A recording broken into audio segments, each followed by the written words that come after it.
நேசிக்க வேண்டிய குழந்தையுடன் பேசவில்லை, பாசத்தோடு இருக்க வேண்டிய பெற்றோரை கவனிக்கவில்லை, மனைவியை கூட மறந்துவிட்டு இருக்கிறார். மனைவியும் கணவனை மறந்துவிட்டு இருக்கிறார். மறந்து விடாது, இது பாலின சமத்துவம் பூமி. எனவே கணவனும் மனைவியை மறந்திருக்கிறார், மனைவியும் கணவனை மறந்திருக்கிறார். அப்படி ஒரு சமத்துவத்தோடு மொபைல் போனோடு மட்டும் இணையராக வாழ்கிறார்கள் என்று சொன்னால் என்ன உலகம் இது? இன்னும் அறிந்து கொண்டோம் என்று இன்றைய ஆராய்ச்சிகள் எது சொல்லுகிறது சொன்னால் இது ஒரு நோயாக மாறி வருகிறது. இந்த நோய் மிக மோசமான நோயை மனநிலையை உருவாக்குகிறது. ஒரு குழந்தையிடம் இருந்து மொபைல் போனை பிடுங்குகிறோம் என்று சொன்னால் அந்த பெற்றோரையும் அடிக்க தூண்டுகிற அளவிற்கு நோயாக மாறுகிறது.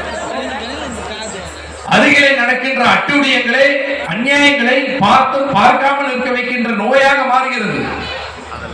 ஆக சமூகத்தை பார்க்கவில்லை, சுற்றாரை பார்க்கவில்லை, உற்றார் உறவினரை கவனிக்கவில்லை, உலகத்தை பார்க்கவில்லை. எதற்கு இது என்று கேட்கக்கூடிய புகைப்படம் தான் அந்த புகைப்படம் உலகளாவிய அளவிற்கு வந்திருக்கிறது. நான் சொல்ல விரும்புவது இதையெல்லாம் கடந்து நாம் உறவாடக்கூடிய ஒரு சிறந்த நண்பன் இது சொன்னால் நூல் புத்தகம் ஒன்றுதான். உலகத்தின் அமேசான் என்று சொல்லக்கூடிய ஒரு காட்டுக்குள், மனித நடமாட்டமே இல்லாத அந்த காட்டுக்குள் ஒரு மனிதன் தனியாக சிக்கிக் கொண்டால் கூட வாழ முடியும். அவன் கைகளில் 4 நூல்கள் இருக்கும் என்றால்